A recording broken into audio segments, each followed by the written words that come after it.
दोस्तों, एक ऐसा देश है जहाँ कैब ड्राइवर बकरियों को लकी मानते हैं और उनकी पूंछ को गुड लक। जहाँ एक आइलैंड सीपों से बना हुआ है। इस आइलैंड को प्रकृति ने नहीं बल्कि इंसानों ने अपने हाथों से सजाया है। हालांकि ये एक मुस्लिम देश जरूर है, लेकिन इस देश की नाइट लाइफ के तो क्या ही कहने। इस देश के वर्ल्ड हेरिटेज साइट्स इसे और भी खास बनाते हैं। ये कोई और नहीं बल्कि बेहद ही खास और बहुत ही अनोखा देश है। नाम है सेनेगल। जी हाँ, मे बी आप में से बहुत सारे लोग इस देश के बारे में ना जानते हो या फिर बहुत सारे लोग इस देश का नाम भी नहीं जानते हो, लेकिन आज बहुत कुछ जानेंगे। नमस्कार दोस्तों, आप सभी का बहुत बहुत स्वागत है हमारे YouTube चैनल ट्रेवल इन्फॉर्मेशन पर। दोस्तों, सेनेगल अपने अजीबोगरीब रीति रिवाजों के लिए जाना जाता है। यहाँ के लोग अंधविश्वासों में भी हैं और हाँ, कुछ ऐसी बातें हैं जिन पर वो आंख बंद करके विश्वास करते हैं। जैसे सेनेगल में कैब ड्राइवर मानते हैं कि बकरियां लकी होती हैं उनके लिए और वो उनकी पूंछ को गाड़ी के पीछे टांगते हैं। कस्बों और शहरों में ऐसी गाड़ियां देखना आम सी बात है। अगर आप इनकी सड़कों पर घूम रहे हैं तो आपको पूंछ टंगी गाड़ियां आसानी से मिल जाएगी। हालांकि ये कोई जादू टोना नहीं है बल्कि एक मान्यता है। इनको लगता है कि छोटी मोटी दुर्घटनाओं से ये पूंछ इन्हें बचा लेगी और बुरी नजर से भी। हालांकि ये बात सच है या झूठ ये तो मुझे नहीं पता, लेकिन इनका ऐसा ही मानना है। दोस्तों, सूर्य की किरणों से सराबोर सेनेगल अटलांटिक महासागर में अफ्रीका के सबसे पश्चिमी छोर पर स्थित है। उत्तर में मॉरिटानिया, पूर्व में माली और दक्षिण में गिनी और गिनी बिसाऊ के बीच बसा ये देश इस क्षेत्र के आदर्श लोकतंत्रों में से एक माना जाता है। लेकिन 1960 में आजादी प्राप्त करने के बाद से देश ने स्थिर सरकार और नागरिक शासन का आनंद उठाया, लेकिन यूरोपियन शक्तियों ने दशकों तक देश पर कब्जा करने की पूरी कोशिश की और बहुत सारी लड़ाइयां भी लड़ी। दोस्तों, सेनेगल में 90% लोग मुस्लिम हैं, 8% ईसाई हैं और बाकी आदिवासी हैं। ये एक मुस्लिम देश है और यहाँ के नियम और कानून उतने ही कड़े हैं जितने अन्य मुस्लिम देशों के होते हैं। इस देश में आप कुछ भी कहीं भी नहीं पहन सकते। आपको एक संयम के दायरे में रहना होगा। हालांकि दोस्तों, यहाँ पर महिलाओं को अधिकार प्राप्त हैं। वो अपने अनुसार अपने जीवन को आगे बढ़ा सकती हैं और अपने करियर को बूस्ट कर सकती हैं। महिलाएं लगभग पुरुषों से कंधे से कंधा मिलाकर चल रही हैं। यहाँ के पुरुष भी अपने जीवन यापन को आगे बढ़ाने के लिए पढ़ाई का सहारा लेते हैं, यानी एजुकेशन इनके लिए इम्पोर्टेंट है। हालांकि ये कोई बहुत अमीर देश नहीं है, लेकिन फिर भी यहाँ के लोग उतना कमा लेते हैं जितना उनकी लाइफ को चलाने के लिए इनफ होता है। यहाँ महिलाएं भी कुछ हद तक काम करती हैं। हालांकि देखा जाता है कि एजुकेशन के क्षेत्र में महिलाओं ने कुछ ज्यादा ख्याति नहीं प्राप्त की, यानी यहाँ की महिलाएं पढ़ने में कुछ ज्यादा रुचि नहीं रखती हैं। कुछ ही महिलाएं हायर एजुकेशन लेती हैं, लेकिन सीरियसली दिल के मामले में ये लोग बहुत अच्छे होते हैं। दूसरे देश से आने वाले लोगों को अपनों जैसा प्यार देते हैं। हालांकि ये लोग कम बोलते हैं, ज्यादा मतलब नहीं रखते, लेकिन फिर भी दिल के बहुत अच्छे होते हैं। इसी के साथ दोस्तों, सेनेगल में समुद्री सीपियों से बना एक छोटा सा द्वीप है। मबोर में जोअल फडियोत एक संपूर्ण द्वीप है जो सीपियों से बना हुआ है। लाखों क्लेम शेल से ये क्षेत्र बना है। पैटेट कोटे के दूर छोर पर स्थित जोअल मुख्य भूमि में एक शांत मछली पकड़ने वाला गांव है, जबकि फडियोत एक छोटा द्वीप है जो 400 मीटर लंबे लकड़ी के फुटब्रिज से जुड़ा हुआ है। एक सदी से ज्यादा समय से इसके निवासी मॉलस्क इकट्ठा करते रहे और खाली शेल का इस्तेमाल करके द्वीप बनाते रहे। ये द्वीप अपने कब्रिस्तान के लिए भी जाना जाता है जो पूरी दुनिया में फेमस है और ये पूरी तरह से शेल से बना हुआ है। इसे देखने के लिए लोग दूर दूर से आते हैं। इसी के साथ दोस्तों, सेनेगल अफ्रीका की सबसे ऊंची प्रतिमा का घर भी है। सेनेगल की राजधानी से 49 मीटर ऊपर है ये और ये पूरे अफ्रीका में सबसे ऊंची प्रतिमा है। सेनेगल के एक वास्तुकार ने इस प्रतिमा को बनाया था और इसे बेहतरीन तरीके से डिजाइन किया। अफ्रीकी पुनर्जागरण स्मारक के रूप में ये जानी जाती है। उत्तर कोरियाई निर्माण कंपनी ने $27 मिलियन की लागत से इसका निर्माण किया। और हाँ, एक चीज और, इसे देखने के लिए भी लोग दूर दूर से आते हैं। दोस्तों, पूर्वी सेनेगल के गुलुम्बो के पानी में आपको दरियाई घोड़े मिलेंगे। ये दरियाई घोड़े जानलेवा हो सकते हैं। ये बहुत ही खतरनाक है। 25 मछुआरों को मौत के घाट इन्होंने उतारा है, साथ ही कई और को घायल भी किया है, इसलिए इनसे बच के जरूर रहिएगा।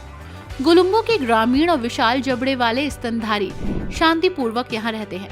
उन्हें मारना अवैध है हालांकि, लेकिन आपको खुद को भी इनसे बचा के रखना है, क्योंकि ये एक संरक्षित प्रजाति है। लेकिन वे स्थानीय मछली पकड़ने के उद्योग को नष्ट कर रहे हैं और लोगों के लिए परेशानी का कारण बन रहे हैं।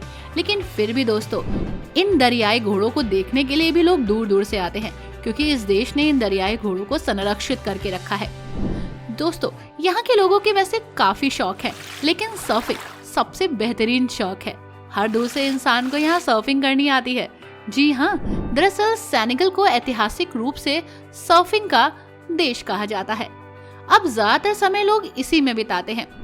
डकार में अल्माडीज प्रायद्वीप सबसे लोकप्रिय सर्फ स्पॉट है, जहाँ शक्तिशाली लहरें हैं, बड़ी लहरें उठती हैं और इस पर लोग मजे लेते हैं। खैर दोस्तों, आपने लोगों को सर्फिंग करते तो देखा होगा, लेकिन क्या आपने भेड़ों को सर्फिंग करते देखा है? नहीं ना? तो आप डकार के समुद्र तटों पर चले जाइए।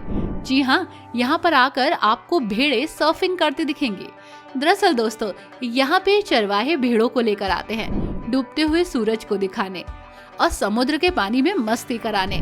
जी हाँ, यहाँ पर भेड़ें ऐसे लगती हैं जैसे सर्फिंग कर रही हों। इसी के साथ दोस्तों, सेनेगल गुलाबी झील के लिए भी जाना जाता है।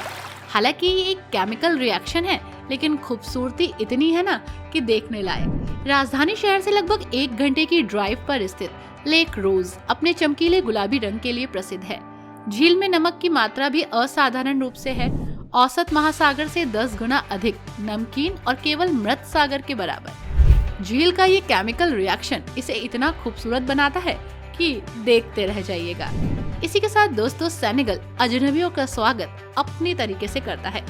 दोस्तों, सेनेगल को अक्सर टेरेंगा के नाम से भी जाना जाता है। ये नाम स्थानीय भाषा से लिया गया है और इसका मतलब है किसी व्यक्ति को आपकी भूमि पर आने और बसने में मदद करना। सेनेगल के लोग स्वागत करने वाले होते हैं। अफ्रीका में सबसे शांतिपूर्ण लोगों में से ये एक कहे जाते हैं। शरणार्थियों की मेजबानी करना इनकी आदत होती है और स्थानीय आबादी के साथ बस गए अगर आप, तो ये आपको अपना बना लेते हैं। इसी के साथ ये जगह पशु पक्षियों के लिए भी काफी पॉजिटिव साइन देती है। पक्षी देखने वाले लोग सेरेगन के तटों पर आते हैं, खास तौर पर यूनेस्को द्वारा सूचीबद्ध सलोम डेल्टा, जो पक्षियों को देखने के लिए सबसे अच्छी जगहों में से एक है। सेनेगल में Salom delta national park 76,000 hectare में फैला एक यूनेस्को विश्व धरोहर स्थल है, जिसमें मैंग्रोव, दलदल, लैंगून और रेत के द्वीपों का एक शानदार परिदृश्य है। 1976 में स्थापित ये पार्क जैव विविधता के लिए एक आश्रय स्थल है। यहाँ फ्लेमिंगो, पेलिकन और बगुले सहित कई पक्षी प्रजातियां पाई जाती हैं, जो इसे पक्षी देखने वालों के लिए स्वर्ग बनाती हैं। अगर आप एडवेंचर लाइफ चाहते हैं तो ये जगह आपके लिए परफेक्ट है। साथ ही पश्चिम अफ्रीकी मैनेट, डॉल्फिन और बहुत प्रकार की मछलियां आपको यहाँ नजर आएंगी। पारंपरिक सेरर संस्कृति यहाँ पनपती है, जिसमें पूरे डेल्टा में मछली पकड़ने वाले गांव हैं, जो स्थानीय जीवन शैली की झलक पेश करते हैं। नाव से या पैदल पार्क की खोज करने पर इसकी शांत सुंदरता और प्रकृति और स्वदेशी समुदायों के बीच एक बेहतरीन सामंजस्य देखने को मिलता है। सलोम डेल्टा नेशनल पार्क को सेनेगल के सबसे बेहतरीन पर्यटक स्थलों में से एक कहा जाता है। इसी के साथ दोस्तों, ये है ILG गोल्ड, डकार के तट से दूर एक छोटा सा अट्रैक्टिव द्वीप, शांति और रोमांच की तलाश करने वाले यात्रियों के लिए स्वर्ग। अपने सुनहरे रेतीले समुद्र तटों और क्रिस्टल साफ पानी के लिए जाने जाने वाला ये समुद्र तट प्रेमियों और सर्फर्स दोनों के लिए बेहतरीन स्वर्ग है। ये द्वीप पश्चिम अफ्रीका के कुछ सबसे अच्छे सर्फिंग स्पॉट प्रदान करता है, जो दुनिया भर के उत्साही लोगों को अट्रैक्ट करता है। यहाँ आकर आपको एक अलग ही एहसास होगा। द्वीप का शांत वातावरण आपको टहलने के लिए मजबूर करेगा और शांति के लिए स्नॉर्कलिंग और काइकिंग यहाँ के मशहूर एक्टिविटीज है। पर्यटकों को द्वीप की प्राकृतिक सुंदरता में डूबने का मौका देती है। चाहे आप लहरों पर सवारी करना चाहें, समुद्र तट पर आराम करना चाहें या यहाँ की लोकल कल्चर में डूबना चाहें, ये जगह आपको यही रोके रखेगी। दोस्तों, नियोकोलो कोबा राष्ट्रीय उद्यान सेनेगल में यूनेस्को की विश्व धरोहर स्थल नियोकोलो कोबा नेशनल पार्क वन्यजीव उत्साही और प्रकृति प्रेमियों के लिए हेवन है। 9000 वर्ग किलोमीटर में फैले इस पार्क में घने जंगलों से लेकर सवाना तक एक पारिस्थितिकी तंत्र मिलेगा। सफारी पक्षी देखने के लिए परफेक्ट जगह। हाथी, शेर, दरियाई घोड़े और भी बहुत सारी प्रजातियां आपको देखने को मिलेंगी। सफारी और पक्षी देखने के अलावा न्योकोबा अपने सुंदर परिदृश्यों के माध्यम से लंबी पैदल यात्रा, प्राचीन चट्टान संरचनाओं की खोज और आसपास के पारंपरिक गांवों की खोज के अवसर प्रदान करता है। पार्क की समृद्ध जैव विविधता, 80 से अधिक स्तनपायी प्रजातियां और 300 पक्षी प्रजातियों का समर्थन है।